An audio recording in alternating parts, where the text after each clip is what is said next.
Fala aí, eu sou o Pablo do Responde Aí e hoje vamos bater um papo sobre ângulo de torção e problemas estaticamente indeterminados, beleza? Então vamos lá. Vamos pensar primeiro como é que vai funcionar a nossa situação, certo? Então imagina que é o seguinte, ó, eu tenho primeiro essa barrinha aí, ok? Que eu tenho de um lado um trecho AB, do outro lado um trecho BC, em que cada lado eu tenho um material 1 e um material 2. E estou aplicando lá no meio deles, né, um torque B igual a 200 newtons vezes metro, beleza? Ou seja, eu tenho essas duas barrinhas com seções diferentes, com montagens diferentes, e eu tenho um torque B agindo nelas ali no meio, ok? São feitas de materiais diferentes também, né? Eu tenho um material 1 e um material 2. Como é que fica o diagrama de corpo livre dessa peça? Sabe me dizer? Ele vai ficar exatamente, ó, desse jeito aqui, certo? Usando aí a regra da mão direita.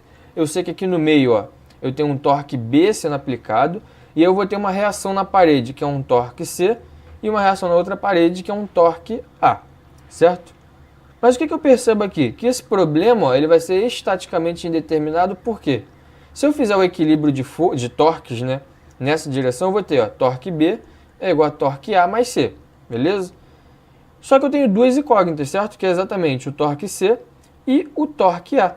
O único valor que eu tenho de fato é o torque B, que eu sei que é 200 newtons vezes metros. Entende o problema que a gente tem aqui? A gente tem apenas uma equação, que é essa daqui, para duas incógnitas, certo? Se eu tenho uma equação para duas incógnitas, eu tenho um problema estaticamente indeterminado. E aí, nesse caso, sempre que eu tenho um problema estaticamente indeterminado, eu preciso de outra fórmula, certo? Porque para resolver o meu sistema, se tem duas incógnitas, eu preciso de duas fórmulas. Se eu já tenho uma, eu tenho que conseguir mais uma para resolver ela, certo? Essa mais uma fórmula que a gente precisa é exatamente a equação de compatibilidade, certo? Mas pensa no seguinte, como é que vai funcionar a equação de compatibilidade? Eu tenho que relacionar minha peça com o valor total. Então pensa só, a nossa peça é exatamente essa daqui, certo? Que ela tem, ó, a deformação AB angular, tá? Então, imagina, eu estou aplicando aqui um torque, ela vai ter uma deformação AB angular e uma deformação BC angular também.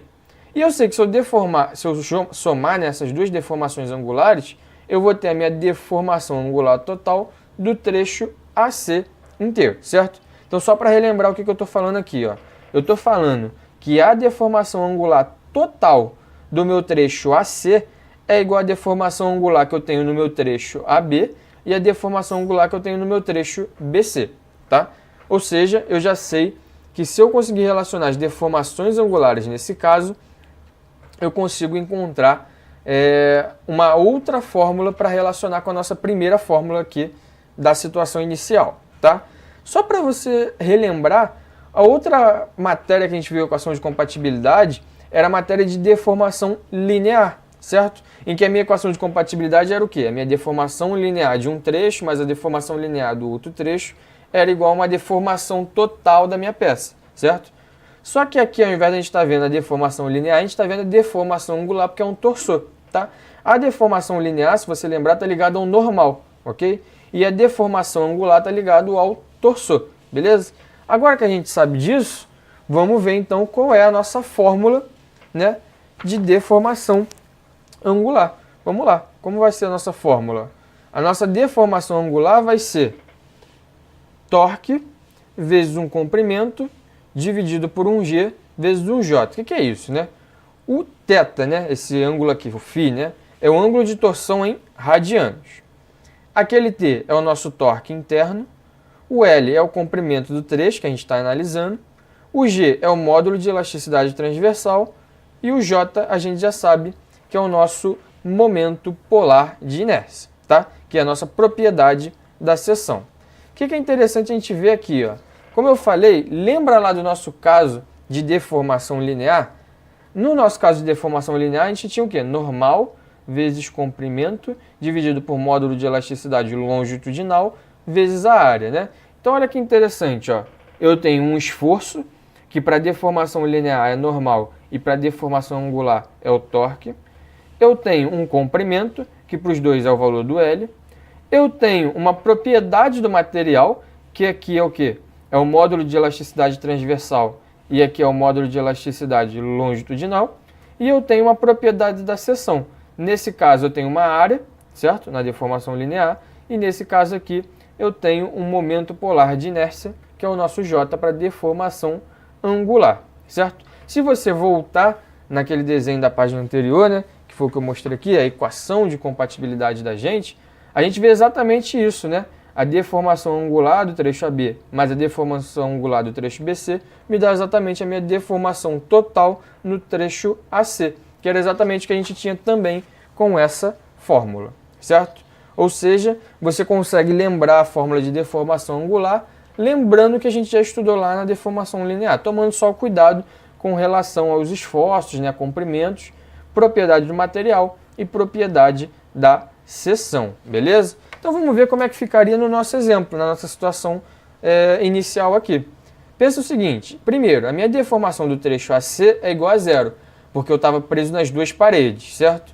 Então eu tenho aqui, ó, a minha deformação AB mais a minha deformação BC tem que ser igual a zero, que é exatamente aquelas duas deformações angulares que eu tenho.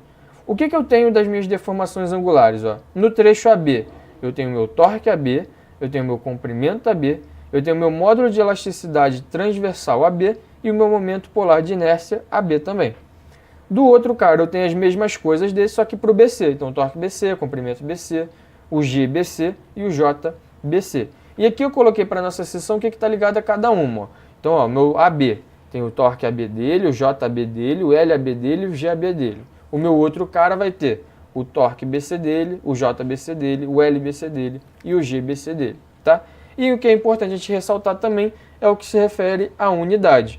Como esses caras aqui são ângulos, né, são deformações angulares, a minha unidade vai ser dada em radianos, que eu sei que 1 radiano é igual a 180 graus divididos por π, tá? E eu também posso, no caso, se o professor pedir a deformação em graus, eu posso usar essa conversão de unidade para encontrar isso, beleza? Então, ó, você sabe que esses valores aqui, LAB, GAB e JAB, você consegue calcular diretamente da seção, né? Mesma coisa, o LBC, o GBC e o JBC. Esses dois são dados diretamente e o JBC é o cara da própria seção que você consegue calcular pela fórmula do momento polar de inércia. E os torques, como é que eu faço para calcular? Mesma coisa que a gente sempre tem feito. Para a gente calcular o momento torsor, a gente sempre analisa a nossa seção. Ó. Então, para a seção AB, eu fiz um corte lá, eu sei que está agindo nela um torque A, e dentro dela vai ter um torsor TAB. E nesse caso, como eu coloquei saindo da minha peça, eu vou ter que TAB é igual ao meu TA, tá? Da mesma forma, para a minha seção BC, eu vou ter lá, ó, TA e TB, que são os que estão agindo na peça. Colocando para fora aqui, eu sei que está agindo nela, ó, um TBC, que é um momento torsor, tá? Então, ó, torsor sempre são duas setinhas. E eu sei que o TBC mais TB, ó, TBC mais TB é igual a TA. Isolando o TBC, que é o cara que eu quero, eu tenho que TBC é igual a TA menos TB, tá? E eu consigo calcular exatamente os momentos torsores internos, certo? Então vamos dar só uma resumida aqui para a gente relembrar e fechar, certo? Então, ó, primeiro você vai ter lá a sua peça, que vai ter duas reações, né? Duas incógnitas e uma equação só, certo? Então, se eu tenho duas incógnitas e uma equação, eu preciso de mais uma fórmula, que é a equação de compatibilidade, certo? Quando eu tenho a ação do normal, eu sei que a minha equação de compatibilidade depende das minhas deformações, certo? Como no meu caso eu estou usando um torsor, eu sei que eu vou precisar exatamente das minhas deformações angulares. Para as minhas deformações angulares, eu sei que eu vou usar torque vezes comprimento sobre G vezes 1J, tá? E eu sei que eu posso relembrar isso com relação ao normal, comprimento e também com relação aos meus torques em cada uma das seções, tá? Depois que eu definir quais são as fórmulas e como que minha peça funciona, eu vou descobrir que minha deformação angular de um trecho mais a deformação angular do outro trecho é igual à minha deformação total. No nosso exemplo, a gente sabe que isso era zero. Feito isso, a gente descobre as fórmulas e calcula o TAB e o TBC, certo? Então, primeiro você vê se é estaticamente determinado, depois você usa a equação de compatibilidade. Para torsor, a gente usa a deformação angular, a gente calcula isso para a peça inteira, depois a gente calcula os esforços internos e aí a gente calcula quanto que vai dar tudo, beleza? E aí, esse vídeo te ajudou? Responde aí!